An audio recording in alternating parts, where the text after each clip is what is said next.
சொன்னபடி தப்புமா? தப்பவே தப்பாது. தப்பவே தப்பாது. தலையிலிருந்து மாறாத பாடம். ஆத்தா குடி சொன்னா மாறவே மாறாது. மாறாது. சரி. அப்ப வார்த்தால தாயும் தகப்பனும்.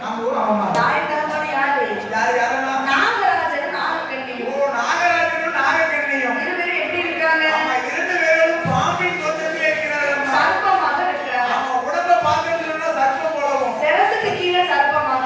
சிரசுக்கு கீழே சர்ப்பமாகவும். ஆமா. சிரசை பார்த்தீங்கன்னா மனிதர்கள் போல இருக்கிறது. தலை மட்டும் மனிதர்கள் போல. தலை மட்டும் மனிதர்கள் போல இருக்குது. அதுதான் நாகராஜன் நாகக்கண்ணி. உடம்ப பார்த்தீங்கன்னா பாம்பு மாதிரி இருக்கு. பாம்பு மாதிரி. பாம்பு எப்படி கொண்டிருக்கா? எப்படி போகும்? சொல்லு. பாம்பு வைக்காத போகுதா? சீ. பாரு, எங்கெல்லாம் பாரு, பாம்பு வைக்காம போகும். வைத்து வச்சு ஊந்து போகுதா? அந்த ஊனா வார்த்தை கொஞ்சம் திட்டுவியா? அதெல்லாம் வைத்தா சரி, சாத்தா வேற அப்ப நாகராஜன் நாகக்கண்ணியும் பாம்பின் வடிவத்துல இருக்கிறாங்க. ஆமா, நாகராஜன் நாகக்கண்ணி பாம்பின் தோற்றத்தில் இருக்கிறார்கள். ஆனால் அவர்களுக்கு பிறந்த 8 பிள்ளைகளானது சரி. ஆத்தா சக்தியின் வடிவத்துல இருக்கிறாங்க. சக்தி பார்வதியின் வடிவத்திலே இருக்கிறார்கள். பிள்ளைகளை பெத்தாச்சு பாரு. இப்ப என்ன செய்யணும்? தாய் அமிர்தம் கொடுக்கணும். பிள்ளைகளுக்கு தாயம் கொடுக்க வேண்டும். ஆனால் தாய் தகப்பனும் நாகத்தின் வடிவத்துல இருக்கிறாங்க. தாய் தகப்பனும் பாம்பு மாதிரி இருக்கிறார்களே. பாம்பு வயிற்றுல இருந்து என்னதான் கொடுத்தா மாறது ரசம் தான். அவங்க தேனையே கொடுத்தா ரசம் தாய். ஆமா. சரி. அப்ப தாய் அமிர்தம் கொடுக்க முடியாது என்று சொல்லி பிள்ளைகளுக்கு இடைவேளை வேண்டும் என்று தாய் தகப்பனும் இங்கே வருகிறார்களானால்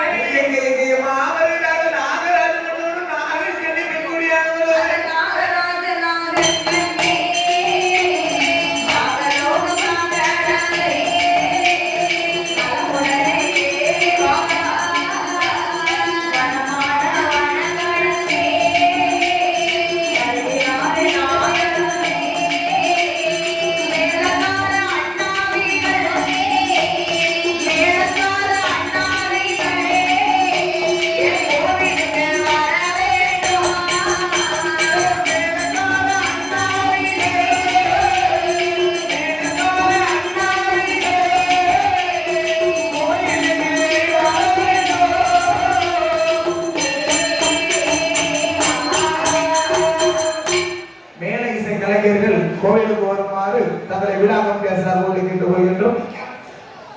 மீண்டும் மீண்டும் அறிவிக்கின்றோம். மேலை இசை கலைஞர்கள் கோவிலுக்கு வருமாறு தங்களை விழா கமிட்டியாளர்களோடு கேட்டுக் கொள்கின்றோம்.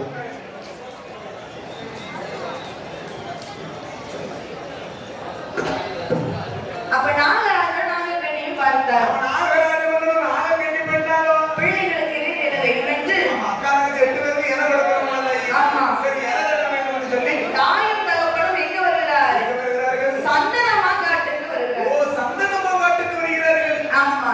சந்தனமாங்காட்டிலே வந்து நாகராஜன் தேனை தட்ட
சரி தொடையிலே நடைபெற. ஓ தோளத்திலே தொட்டி கட்டி தொடையிலே நடைபெற சொல்லிக்கிறார் அல்லவா? சரி அப்படின்னா என்ன? அவன் தோளத்திலே தொட்டி கட்டி தொடையிலே நடைபெறதுன்னு சொன்னா என்ன தெரியுமா? என்னப்பா? நேரே போன கடை மசாலா போங்க எல்லாம். சரி அவன் கண்டிப்பா பிள்ளைய இல்ல உள்ள போட்டு. கண்டிப்பா பார்த்து ஓ சரி. இதுதான் தோளத்திலே தொட்டி கட்டி தொடையிலே நடைபெறதுன்னு சொல்லுவாங்க. ஆமா ஆர்வத்திலே தொட்டி கட்டி மடியிலே நடைபெறதுன்னு சொல்லுவாங்க. நடைபெறத்தி கேட்டிருக்காங்க. இப்ப யாருக்கிட்ட தோளத்திலே தொட்டி கட்டாலும் தொடையிலே நடைபெறாங்க. அந்த காலத்துல யாரு வைக்கிறா? யாருக்கிட்ட தோளிலே தொட்டி கிடையாது தொடையிலே நடைபெறது கிடையாது. வீட்டிலே தொட்டில் இல்ல. அவங்க தோல்ல வச்சுக்கிட்டோம். ஆமா. சரி அட்டை காலி 8 பேரு, நாலு ஒரு வேணி, பொழுது ஒரு பண்ணுவாங்க. ஆமோ ராமையா வளர்த்து வரக்கூடிய நாளையே அழகில ஒரு நாளைய தினத்தில் பார்த்தா நாகராஜன் நாகக்கண்ணி. நாகக்கண்ணியம் முதலாவது பிறந்தாலே மூத்தவ பத்திரகாளி. ஏ அம்மா பத்திரகாளி. யாரு யாரு யாரு பத்திரகாளி யாரு? 18 பட்டி சொந்தக்காரிப்பா. 18 பட்டி நானே குழந்தை காத்து வர அல்லவா?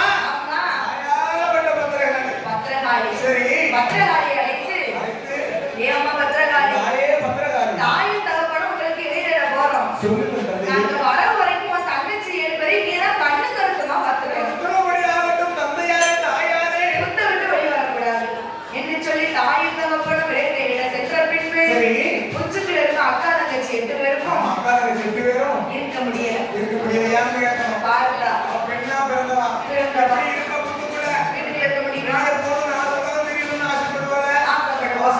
பிள்ளை எல்லாம் என் தாயாகப்பட்ட ஸ்ரீதேவி பத்திரகாளி. பார்த்தால் கூப்பிடாதீராயவள். சரி ஏ அக்கா மாரியம்மா, என்னக்கா காளியம்மா, சொல்லுக்கா புத்துக்குள்ளே நம்ம எவ்வளவு நேரம் தாண்டி இருக்க முடியும்? புத்துக்குள்ளே போர் அடிச்சுக்கா ஏதாச்சும் விளையாட்டு விளையாடுவோமா?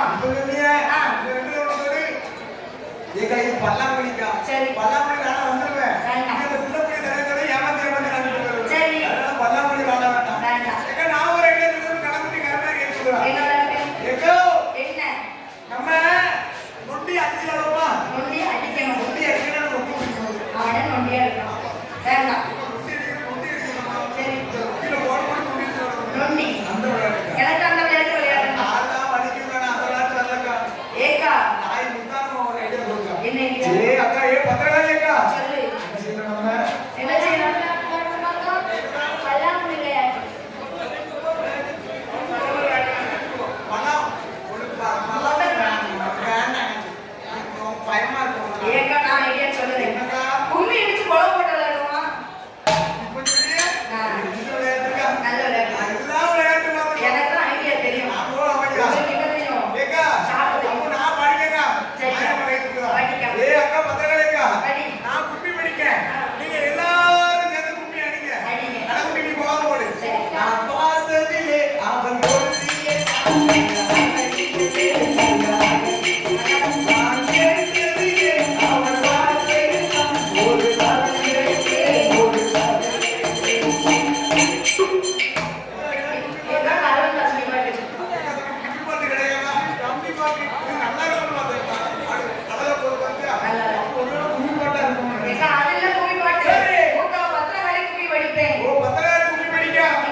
சரி அக்கா ஏப்பா மாரியம்மா காளியம்மா முடியல காலெல்லாம் வலிக்குங்க நீ சொன்னபடி கும்மி அடிச்சுட்டேன். முடியல அதாவது என்ன நாகலோக பட்டணத்திலே நாகராஜனுக்கும் நாகக்கண்ணிக்கும் பிறந்த பிள்ளைங்க.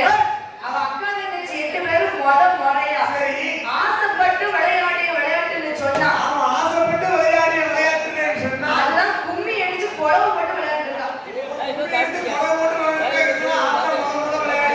அதனால நம்ம ஊரு ஊரா பழப்பாரி போட்டு கும்மி அடிச்சு குழவு போடணும், அடிக்கணும். விளையாட்டு நம்ம அடிச்சோம்னா ஆத்த மனசு குளிருமில்ல.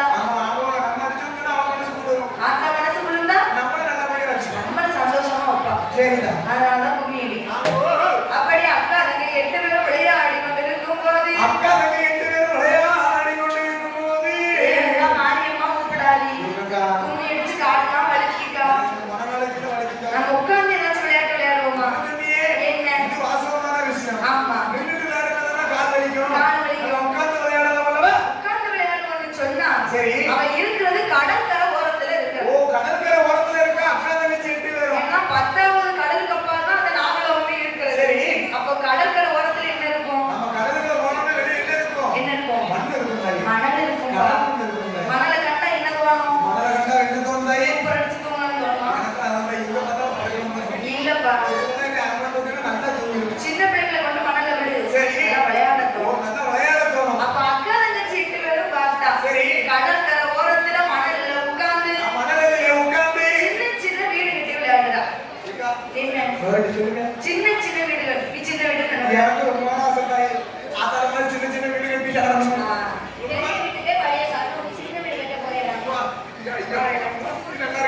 நல்லா இருக்கா? சரி ஆமா. சின்ன வீடு ஆசைப்பட்டது எப்படி தெரியுமா? எதுக்கு? இப்போ ஒரு பேலஸ்ல இருக்கும். பக்கத்துல ஒரு குடிசை வீடு இருந்தா சந்தோஷமா இருக்கு. சின்ன வீடு கேட்டது. வீட்டு நினைக்க சின்ன வீடு கிடையாது. வெயிலுக்கு நல்லா இருக்குல்ல, அதுக்கு சொல்லுது யாரு? இந்த சின்ன வீடுக்கு பின்னாடி தாளாக கண்டு பறக்க பறக்க போகுது. குடிசை ஒரு மாதிரி குடிச்சாரு. என்ன செய்ய? அப்போ சரி. அப்ப அக்கா தங்கை 8 பேரும்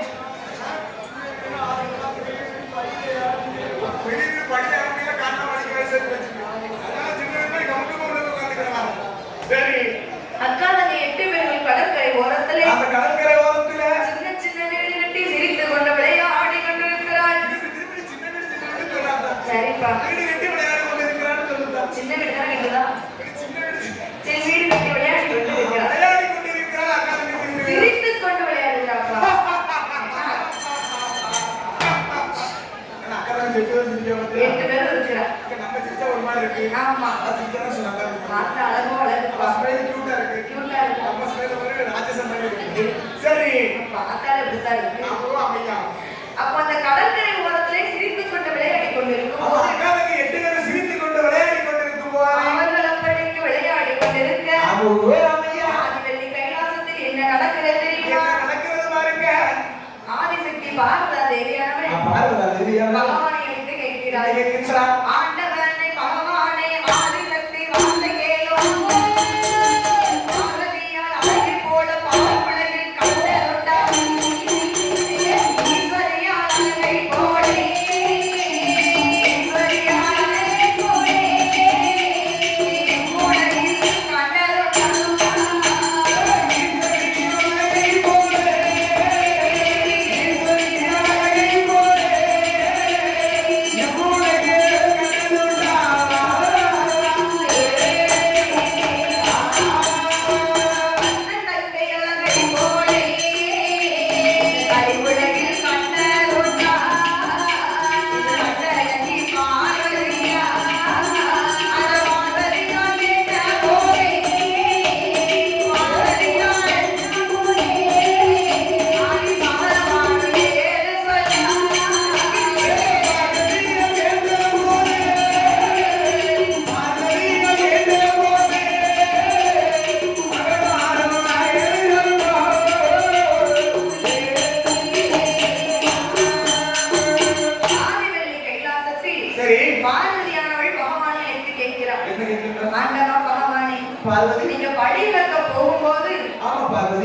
பண்றதுண்டா? இந்த மனைவியாச்சு கணவன் நிலைக்கு இந்த கேள்வி கேட்கலாமா? கேட்கலாமா தாய்? உங்களை சொல்றேன் போத. என்ன போல அழகான பெண்ணை உலகத்துல கண்டிருக்கிறா? நம்ம பார்வதி கேட்கா. ஐயா பகவானே பரம்பொருளே கண்கண்ட சுவாமியே.